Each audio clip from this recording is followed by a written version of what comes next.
Chaf Aleph Amud Beis. We had a question, Kohen with Ishiv Fastor. Iboilu. Kohen Malbi Fastor. A Kohen who's not permitted to marry a Gioris. It's not permitted to marry. Why? Because a Gioris is considered a Zona. There's a Machlokes Tanoim. What about a girl who converts before she's 3 years old? So, even if she had relations, sexual relations, it's not considered a sexual act. And subsequently she converts. Right? Now, is she permitted to a Kohen? This is a Machlokes Tanoim. We rule halacha that a non-Jew converting, even though she never had a sexual act, her classification is Dona. She's not permitted to a Kohen. So a Shaila is here, Eishes Pastor, which is an adult. He's at war and a Kohen sees a woman, a non-Jewish woman, and he's attracted to her. Is he permitted to her? Firstly, she's not Jewish at this moment. And ultimately, the purpose is she has to bring her back from the battlefront to convert her. But is he permitted to marry her after he converts her? Because even as a Giores, she's what, a Zona? Is she permitted, not permitted? That's the discussion here. I was just thinking. The Gemara says, it's a Mishnah. The Mishnah says in Ksubis that Ger Koton Madbin Lo Sadas Bezdin. Let's say a minor wants to convert to become a Jew. A minor, even as a non-Jew, what is the status of his intelligence? It has no halachic intelligence. But yet, if Bezdin wants to convert him, Bezdin can convert him, and he becomes Jewish. So the Gemara says in Ksubis, what happens when he becomes Bar Mitzvah, 13? You inform him, and what is it based upon? To become a Jew is the greatest merit. It's the greatest, best interest of the person, based on Zochalon B'Shalom B'Fonov. But when the child becomes 13, you have to inform him. You have a choice now, either to reject what we did for you, or to accept it. If he accepts it, he's a Jew. If he rejects it, then retroactively, he's telling you what's the merit. I buy you something, a gift. And ladies, and nobody would turn down this gift. And you say, I'm not interested in the gift. But we say, because we could say with certainty, I would want it. The man's telling, I'm not interested in your gift. I don't want your favor. So what does it reveal retroactively? That you didn't represent me. So whatever you intend to do on my behalf, it means nothing. So if the child at the age of 13 says, I'm not interested in being Jewish, he's not Jewish. Because it's all based on the principle of Zochalon B'Shel B'Fonov. But the Mishnah says, Bezdin, Ger Kotten Ma'bilos al Das Bezdin. The Ger Kotten, the minor Ger, the Das Bezdin, the intent of the Bezdin, wanting to bring merit to the child. The conversion is the conversion. They make him this offer. He accepts it. He's Jewish. Not he's not Jewish. Okay? So now Tosas asks a question. Now, what is the mechanics of Zchiyah? Why, when Mr. A does an act, why is the result of that act attributed to B? Right? I do something on behalf of the third party. My action is attributed to the third party. If it's a schus, if it's meritorious. What? So the reason because Zchiyah is mitam shlichus. Now, Anna said, how does he become your shliach? But what is the mechanic? He's my shliach, he's my agent. If I would point in an agent to represent me, the action of the agent is attributed to the one who appoints him as the agent, correct? That's shlich shlom kamoso. So although over here he didn't appoint him, or whatever it is, Tosha says, because we would say with certainty, it's something he would want. So therefore it's the equivalent as if he did appoint him as agent. So Tosha says, but a child cannot have a shliach, a minor can't have a shliach. So if a minor is not able to have a shliach, so if that's the case, how is Ger Kotten? So even at the age of 13, what was the conversion when he was 2 years old? When he was 2 years old. And why was the conversion valid? It's based on the principle of Zchiyah, Zochlam Shul B'Fonov. But as a minor, if his intelligence means nothing, and he's a minor, how could Bezdin be the shliach of a minor when a minor can't have a shliach? So the conversion should be nothing. If it's based on Zchiyah, that's Tosa's question. Zchiyah mitam shlichus, yeah, definitely. You can't stay without No, cannot. Can you just say that? Because otherwise, how do you attribute the action of one to the other person? There has to be a linkage. What the linkage is, he becomes your shaliach. That's how he's able to mizaki. That's how he's able to mizaki you, right? The Gemara says the whole discussion about Magviyat Mitzia L'Chaver, the Gemara above Mitzia. If I find a lost article, right? It has a question: is a chav l'cherim, right? Is a chav l'cherim?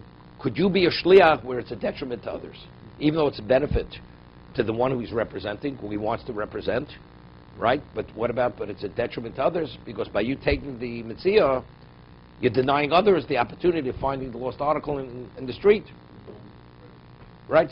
So that's the discussion. So Tosfos answers that. Tosfos answers that when the Mishnah says Ger Kod Madilos Das Bezdin, it's rabbinical. Even at the age of 13, when you tell him that you have a choice to accept or reject, even if he doesn't reject, he's only a Ger Midrabanan. A Ger Midrabanan. So the Tosfos asks, he's a rabbinic Jew. Yeah? He's not a Torah Jew. He's a rabbinic Jew. So Tosfos asks, so how does he marry a Jewish woman? It's like a Gentile having relations with a Jew. Right? So Tosfos says, and it's B'kum Basei. We say, Yesh Kol Cham Lakodov Men Torah B'Sheval Tessa, not blowing a shofar Rosh Hashanah. There, you're violating Torah in the passive state. But over here, every time he engages with a woman, a Jewish woman, he's a goy. On a Torah level, he's a goy. He's not Jewish. Because the original conversion wasn't a conversion. How's it permitted?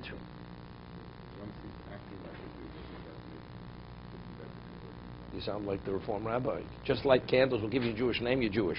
That makes you Jewish. Has to be a valid conversion. So good, but he doesn't go back. He doesn't go back.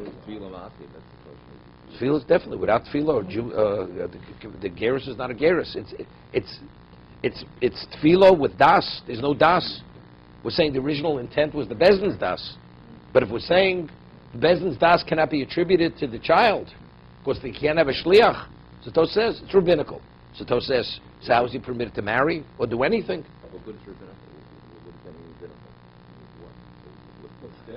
What status?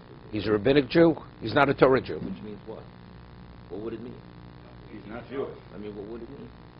I don't understand what it means. So it's here in a Torah, Rabbanan usually, are usually doing putting a gather on or doing something else. So the Torah is saying this, and the Rabbanan put a gather. Here it's the reverse. So what? I'm not saying what the purpose is. I'm just telling what Tosfos says. What we do for Shabbos. I want to tell you what Tosfos answers. So Tosfos answers that although we don't say Ein Koch B'Yachon Lachudov Min Torah B'Kum Vaseg, that the Chum don't have the ability to uproot a mitzvah where you're proactively violating the Torah, but at times they do it.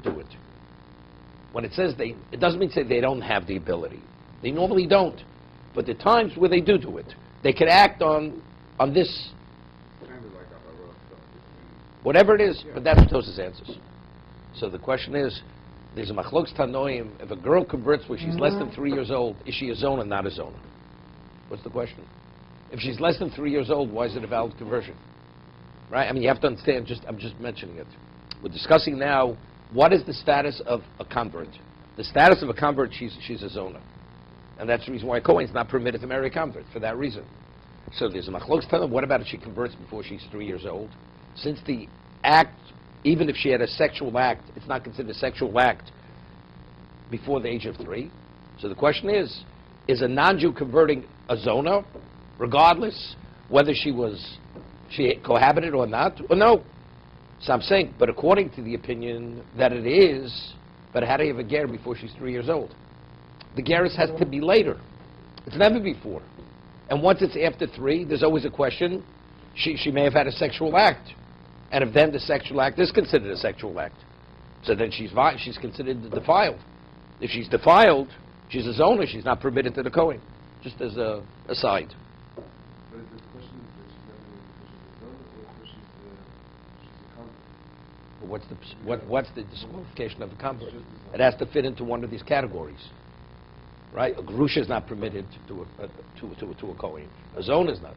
If it doesn't fit into those categories, there's no category called gioris. So because the Gioris is the zona. Because She had relations. Right. That's a separate, but by a non-Jew grusha has no relevance, a grusha. Okay. So he's over so they're over, but on a say over there by the ger. So what does that mean now? So now that he's 13, what is the ger now? Ger Minnesota? No, he's not a ger Torah. He's a rabbinic ger, and they permit it unless he undergoes a new conversion. Whatever he does, though, is still he's not older or anything because they're over. Correct. But there is a remedy that he can go to see what he can do. Correct. So why should they? Let's see then. No. Let's see. Can't locate a bezdin. Can't locate a bezdin. Well, maybe you should say until such time that he has. Oh, but let's say something else. What happens if the person converts then if he wants out? An adult. He says, I've had enough. I'm going back to where I come from. It's too late. Once he's a Jew, he's always a Jew. Let's say you have this person. 13, he says, I accept. At the age of 16, he says, you know something? I changed my mind. He can't retract any longer. Even though it's only it's a rabbinic gerus, doesn't make a difference. So I'm saying, even though to be a Torah ger, he has to undergo conversion again, but if he didn't and he wants to now pull out, he can't pull out any longer. Because midrabanan, he's considered a Jew. Because since Bezdin represented you to be the Jew,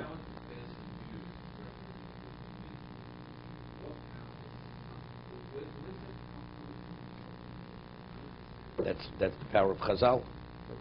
Normally they don't do this. So why did they pick this case where he can rectify it himself pretty easily by going to the Sphere and pick up the triple down? Why did they have to go through this? Hatofistan. Okay. Rashi learns the case in the Mishnah. We're not learning Ksubas now. These are side issues. It's speaking about a whole family converted. A mother and a father and the children. So the question is, who represents the children? So here, the child is going to be living together with the parents. So the parents' gerus is be a doraisa gerus. If the child's gerus is not a doraisa, it creates problems. It doesn't fit into the family dynamic. So you could say, therefore, rabbinically, we're going to convert the child. So it's a rabbinic conversion. It's not a Torah conversion.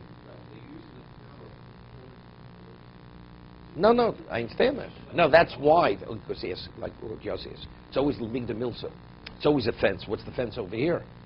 Because over here, Rashi learns the case. It's not a child that look, we're not in converts.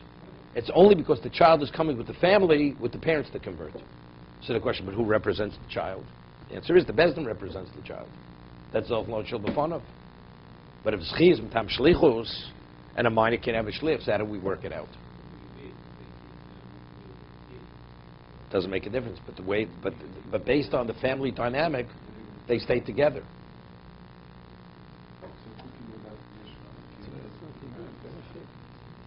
So, Rabbi? Yes, David.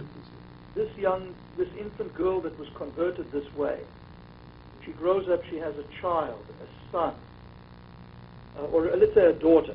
Could that daughter marry a Kohen?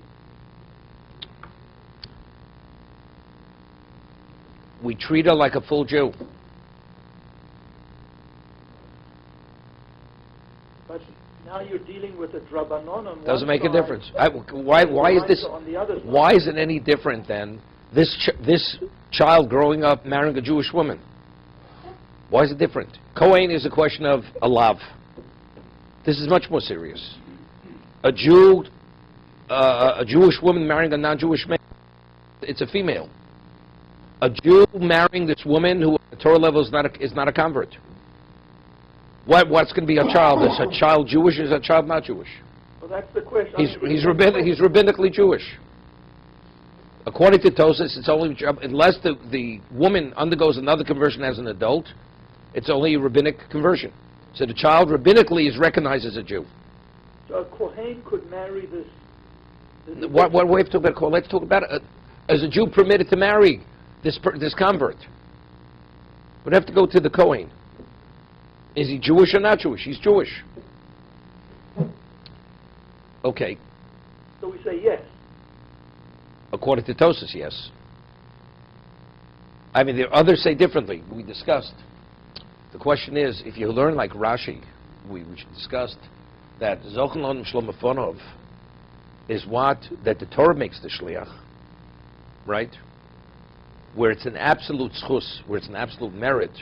So maybe you could say that conversion, it's not simple. So the whole issue of a cotton can have a shliach, a minor can have an agent. But the question is, how do you create the agent? So what happens if the Torah creates the agent? It shouldn't be a problem. Okay, let's go further. Iboilu. Before you go on, I just want to ask on the question of Brit Milah. Is the obligation to have a bris on the person himself, because you've got the same issue there, an 8-year-old boy? Again, are you talking about the convert, or are you talking about the eventual... A Jew, a regular Jew. Yeah. So upon whom, if the obligation is on the little boy... Wait a second. He has no... A person has a child, a son. The Torah says the father has an obligation to circumcise his child at 8 days. Right? Nobody argues. Torah obligation, we're going to have its submission later in kiddushin. The mitzvahs that the father has regarding his child. The first mitzvah he has is circumcision. Chayav Adam lo moles beno. A man has an obligation to circumcise his child. Now you ask a new question. Does the child at 8 days have an obligation? Right? That's your question. That's my question. Okay. Well, what's the halacha question? What's the halacha difference? If the father has to circumcise him at 8 days old, and no one else is available to circumcise him, the child can't circumcise himself, so the father circumcises him. So what's the question? What relevance is your question? My question is this: if there's an obligation that the child circumcise himself, and this was done for him before he had died, do we have the same question that maybe when he's 13, he has some obligation to draw some blood or do something? No. Once he's circumcised, he's circumcised. No. You can't circumcise a circumcised person. Let's talk about something else. Let's say a third party goes and forcibly circumcises a Jew.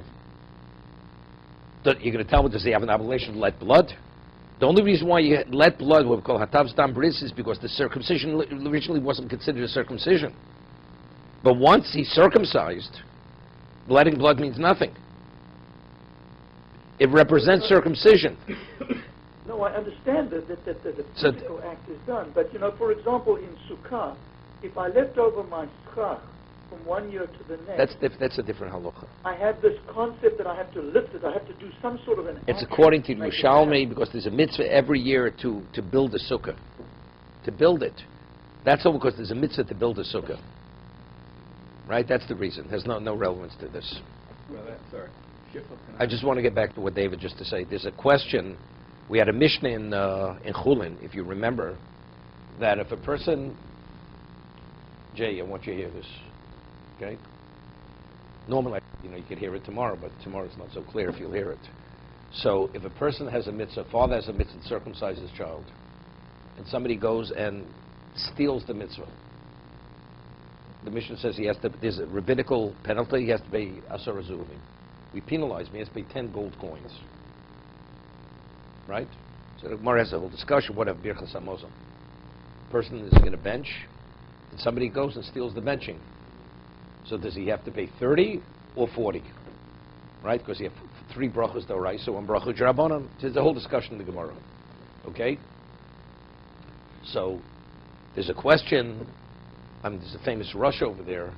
If a father goes and appoints a shliach to do the milah, and then a third party goes and circumcises the child, where the father himself wasn't going to circumcise the child, does the third party have to pay you too?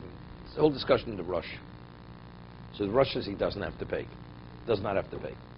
So over there, the Minchas Chinuch has a question. When the Torah says a father has an obligation to circumcise his child, is it the child's obligation? But since the child's not able to carry out, to execute the milah, therefore the Torah puts the responsibility on the father.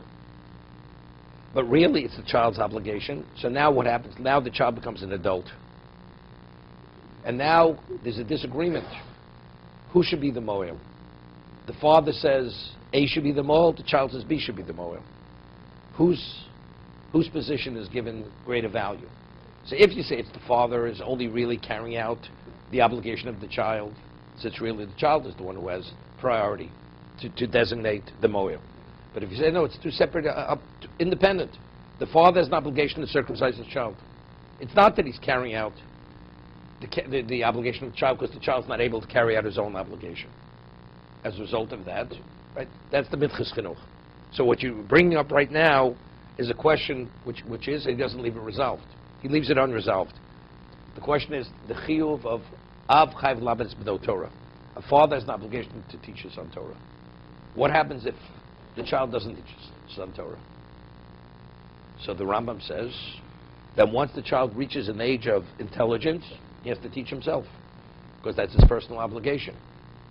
Even as a minor, the Rambam, it seems from the Rambam. So meaning the child cannot teach himself, so the father's responsibility is to fill in for the child because he's not able to teach himself. Once the child the father is delinquent, so then the child has to assume that responsibility when he's able to assume that responsibility. So also similar. So the question, the child becomes an adult, does the father still have an obligation to teach his child? Seems yes. Father still has an obligation to continue to teach his child, if he can. The child's agreeable to it. The child's agreeable, the father's fulfilling a mitzvah of teaching his child, regardless of the age of the child. So Rav Chaim Kanievsky, every day he learns with one of his children, even though his child is like 60 years old, because there's a mitzvah, Chayv Odom Lamed B'no Torah. So he studies with one of his children every day to fulfill the mitzvah of a father studying with the child. Okay? She has to do all the mitzvahs that she's right? As a woman. Evet Kanani also, same thing. So are they considered Jews because it's the best thing for them to be Jewish? What is one thing have to? They're not Jews. They're a semi-Jew. The best thing in the world for them. So how did they become Jewish? Because they never converted. But isn't just doing... no. If the owner says you're Jewish, it's the best thing for you. No. He has to emancipate him. You cannot become Jewish unless you're emancipated. The owner has to release them from servitude. Then we talk about becoming Jewish. But as slaves, slave cannot be a Jew. Even though they're doing all the... Doesn't make a difference. Doesn't make. When the owner emancipates you, do they become Jewish automatically, or do they have to decide, if they decide they don't want to... Has nothing to do with that decision. I mean, they've already... When he emancipates them, it automatically makes them Jewish. They're already doing all the mitzvahs of the woman.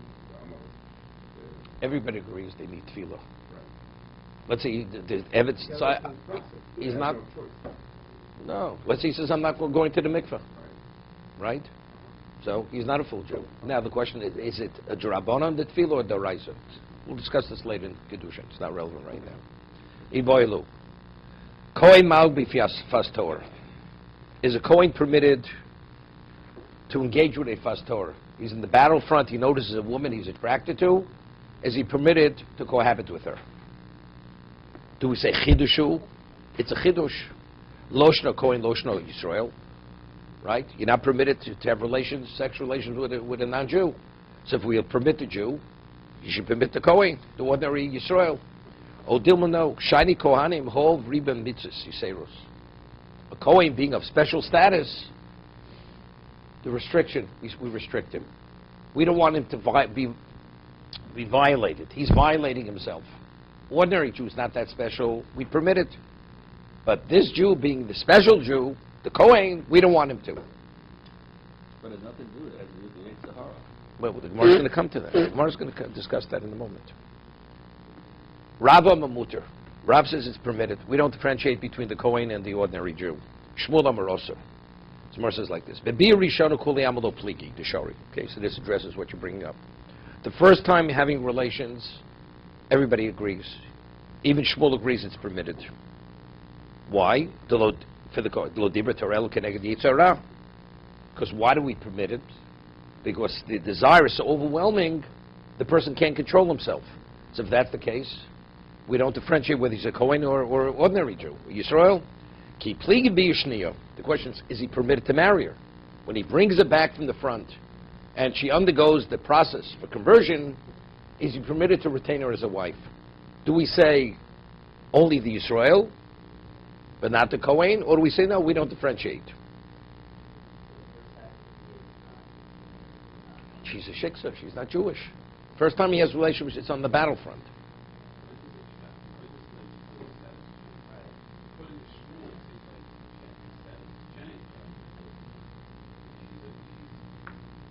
What do we say now? Biyashniya. When's Biyashniya? That's after conversion, and he marries her. Now she's called Rebbetzin, right? Rava Mamuter, Shmuel Amarosa. So we're speaking Biyashniya. Rav says it's permitted for the Kohen, although she's a Yoris. Shmuel says it's not permitted. Rava Mamuter. Rav says it's muter. Why? Hol Vishtri Yishtri. Ho Ishtari Yishtaria.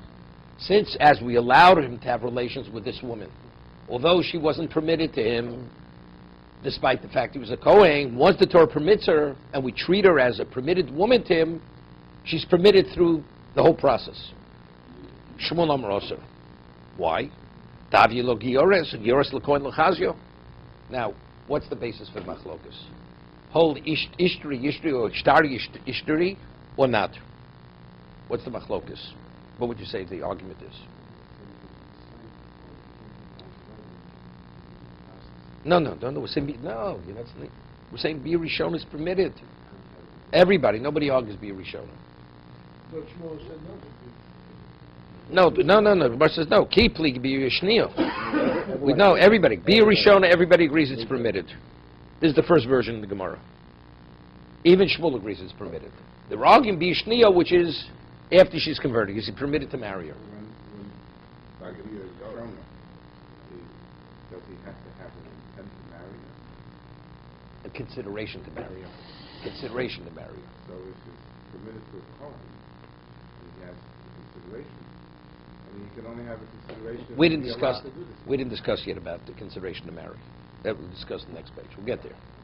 Now, regarding pikuach nefesh, there's a question in Rishon: is it hutra or dechuya? What's the difference between hutra and dechuya?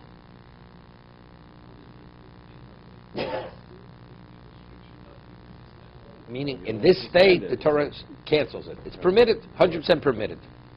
What do we say? No, it's not permitted, but there's an overriding factor. It's like asay docha lo saseh. You have a lo sasek, but you have the asay, which overrides the lo saseh. That's the chiyah. That's the chuya. Right? There's something of greater value which supersedes it. Well, hutra means no. Hutra means pikuach nefesh. There's an argument among the Rishonim. Is it hutra or the chuya? Is it? It's like Shabbos is like the weekday. Or do we say no? It's you do what you have to do. So Shabbos is in place, but because pikuach nefesh, that's the overriding factor. So how much do? You only have to do you're only permitted to do as much as you have to do. More than that, not.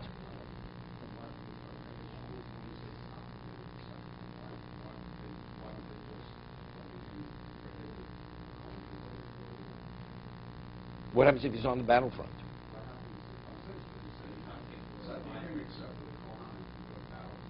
But you're asking, he's talking on a Torah level. Right? Torah says... yeah, but the question is, what about the second time? First time, everybody agrees. You're permitted. Whoever's on the battlefront...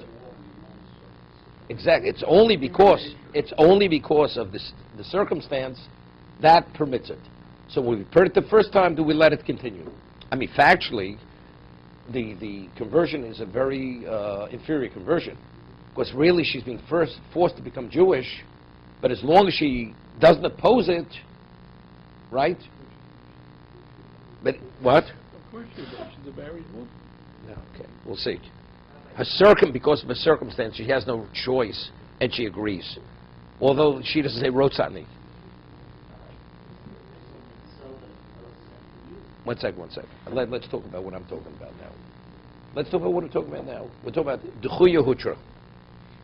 Now, if we say because of the circumstance that since the desire is so overwhelming, is to say it's really not permitted, but because the desire is so overwhelming, we permit it. But what you're doing is the wrong thing.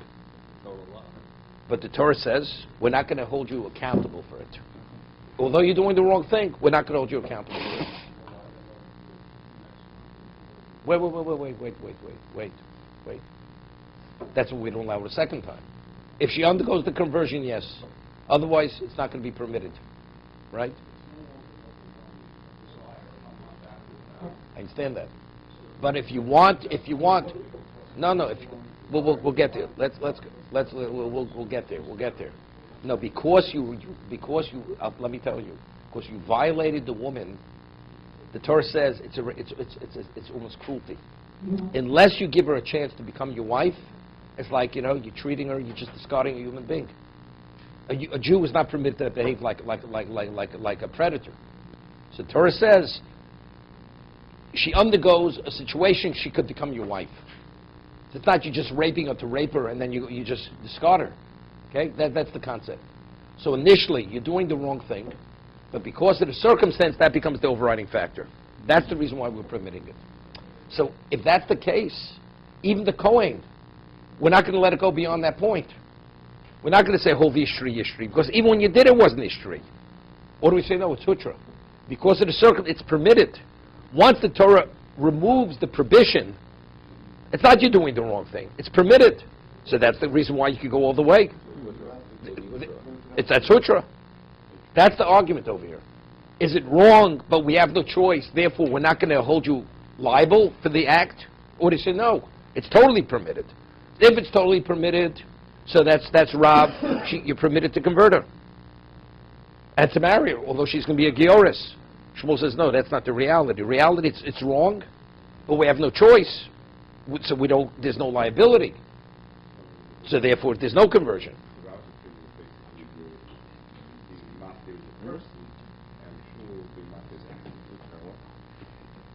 We have no choice. Okay. But not. Either way, are you revoking the prohibition? It's the question, is there a prohibition? It's not a prohibition. It's like a hutra d'chuya concept. It's wrong, but there's an overriding issue. Or it's not wrong. Because of the circumstance, it's permitted. Okay, let's go further. No, it's discouraged. He shouldn't marry her. This is the whole idea of Ben Sarah Mora. We put her in a very unattractive setting that he should be discouraged from marrying her. Should not marry her. Okay, we'll discuss it when we get to the next page. Ikadi Amri, another version. According to the second version, everybody agrees to marry her. The Kohen definitely cannot marry her. Biyashni is not permitted. Why? To have a Giores. The Kohen's not permitted to marry Gioris. Ki pligi biush rishona, the first time on the battlefront. Rabba mamuter. Why? Because of the circumstance that it's always so overwhelming. We don't differentiate Kohen or not Kohen. We permit even the Kohen. Shmuel amano osir. Why? If you're able to marry her, as it says, what happens after you have relations at the battlefront? You take her back, and then we talk about the conversion process to become your wife. So if it's possible, to have the process to marry her,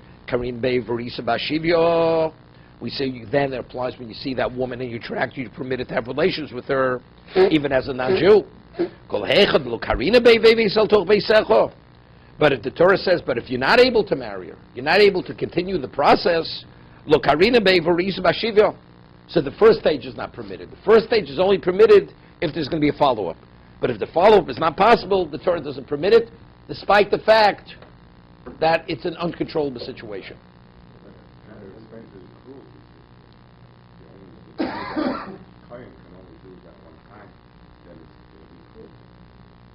What about if she's agreeable? What about if she's agreeable to shiksa? Right? Like it says, Rashi says in Chumash. It says she removes her garments and she sits in the most unattractive state. Why? Because the way of the non-Jews were, even married women, they would go out and they would offer themselves to the invading armies. So she consents. So it's not an act of cruelty. She's agreeable to it. The Kohen's not permitted because the follow-up can't be.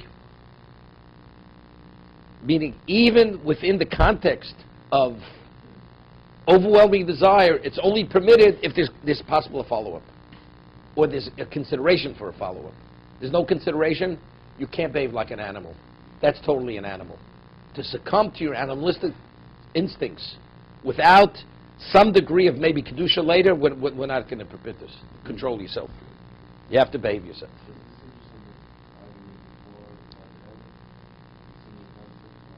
No. No.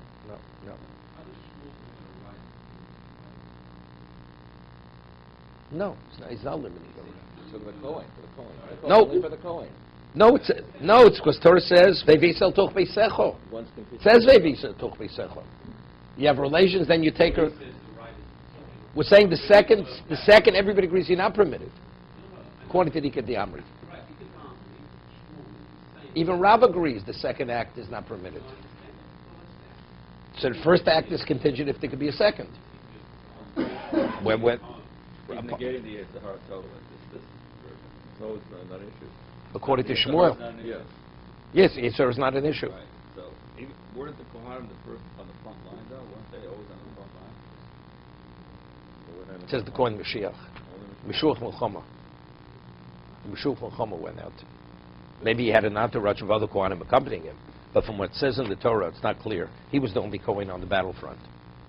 Right? He was a Kohen Gadol. He was designated to go to the battlefront with the troops. Right? Ve'veso. Right. It's contingent if there could be a follow-up. Okay? Toner Rabbanon. Now we're going to discuss the details, the specifics of Eishes Yifas Torah.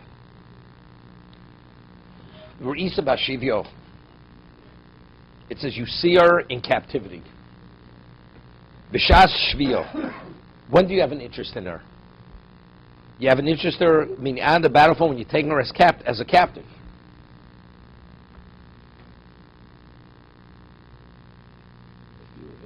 1 second. So over here, Rashi says, "What's b'shas shviya? Im nosa mitchila einav bo v'lo shelokha lemochro or leshivcha." Let's say initially he took her captive to sell, or as a maidservant, and then afterwards he says, by the way, maybe I should consider engaging with her. It's too late.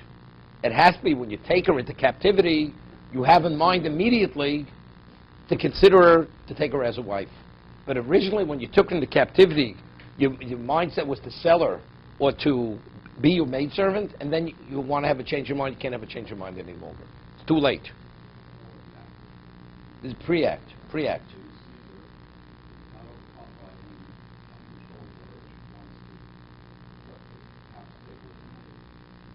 Or to sell as a chattel. Then he wants to change, then he can't. Then the Torah says, and what is it? Eishes. She's called Eishes Yifas Torah. It should say Yifas Torah. The word Eishes is totally superfluous. Afilu Eishes Ish. Even if she's a married woman. Now the question is, what would if a Jew has relations, a married woman, shiksa, commits adultery, what did the Jew violate? What? What did he violate? What is it? So Tosha says, how do we know what is the basis for a non-Jew not to commit adultery? Where does it say in the Torah that a non-Jew is not permitted to commit adultery? Where do we see this, the concept of marriage regarding a non-Jew? That's one of the Noahide laws. Well, what's the basis for Noahide? It says, V'dovak bi'ishto. He should cleave to his wife. What's the inference of bi'ishto? V'lo be'ishes chavero. No, v'lo be'ishes chavero. Your wife, not someone else's wife. So that applies to the Jew also. It's an Isser Aseh.